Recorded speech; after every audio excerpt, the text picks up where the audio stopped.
Praise Lord. जय मसीह की। सृष्टिकर्ता परमेश्वर के अद्भुत नाम में मेरे मान्य श्रोताओं को अभिवादन करते हैं। आज का वचन में आपका स्वागत है।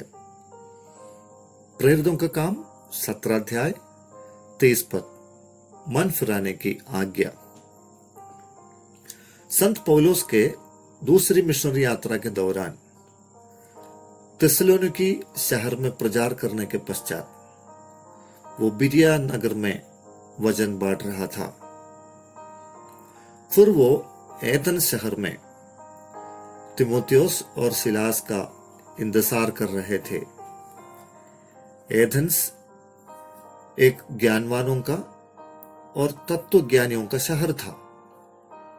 लोग धर्मगुरुओं के साथ धार्मिक उपदेश के लिए और वाद विवाद के लिए वहां पर इकट्ठे होते थे।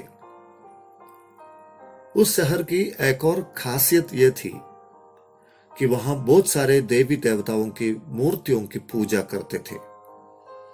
पौलुस नगर में घूमने पर अरियोपगुस में देवस्थानों के बीच में ऐसा एक लेख पाया कि अनजाने ईश्वर के लिए, टू एन अननोन गॉड। उस जगह में खड़े होकर पौलुस यीशु मसीह का, जो सच्चा और जीवित परमेश्वर है, उसका परिचय दिलाते हैं। कल के वचन में हमने ये देखा कि यीशु मसीह हमारे हृदय में वास करना चाहता है। वो सृष्टिकर्ता परमेश्वर है। कोलोसियों के नाम संत पौलुस का पत्री पहला अध्याय 15 और 16 पद में लिखा है, यीशु मसीह अदृश्य परमेश्वर का प्रतिरूप और सृष्टि में पहलौठा है। उसी में सारी वस्तुओं की सृष्टि हुई, स्वर्ग की हो अथवा पृथ्वी की। इतना महान परमेश्वर जो सब कुछ सृष्टि किया, वो स्वर्ग और पृथ्वी का स्वामी है और हाथों से बनाए हुए मंदिरों में नहीं रहता, क्योंकि वो स्वयं ही सबको जीवन और श्वास और सब कुछ देता है।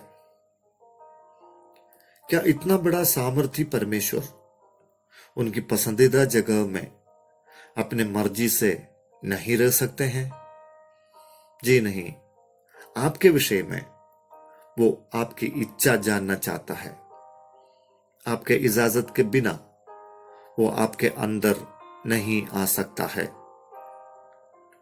मनुष्य के पाप और अज्ञानता उसको परमेश्वर से दूर ले जाते हैं।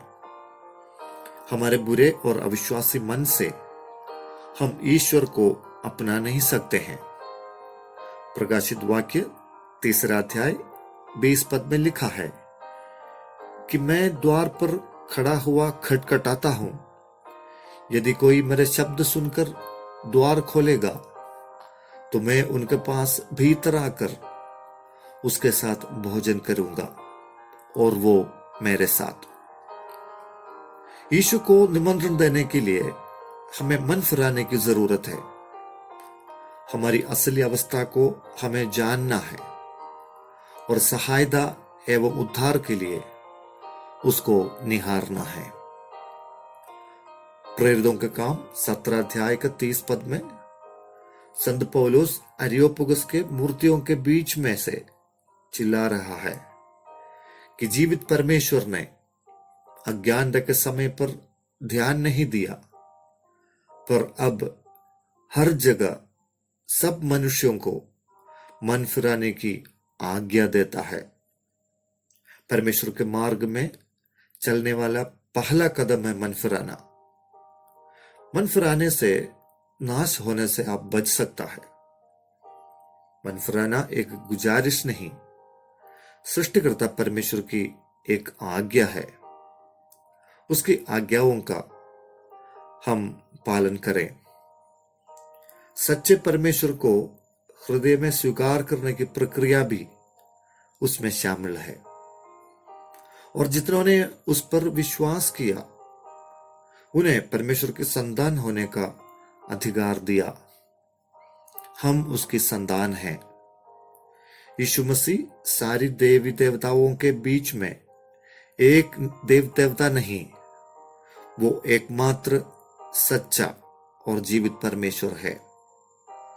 आपका मन उसको दीजिए, वो आपके अंदर वास करना चाहता है।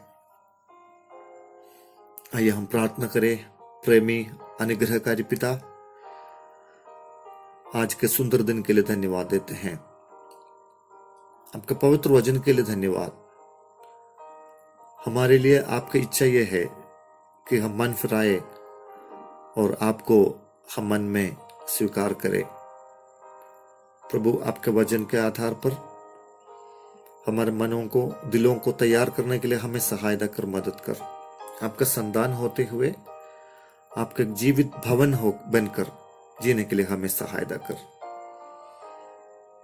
प्रार्थना ग्रहण करने के लिए धन्यवाद। इस वचन सुनने वाला हर एक के जीवन में आशीष करे। हर प्रकार के पाप के बंधन से, शैतान के चुंगल से उनको छुटकारा देने के लिए प्रार्थना करते हैं। मसीह प्रकाश पाने के लिए उनको सहायता कर, मदद कर। प्रार्थना ग्रहण करने के लिए धन्यवाद। मसीह में हम बढ़ने पाए, यीशु नासरी के नाम से मांगते हैं, आमीन।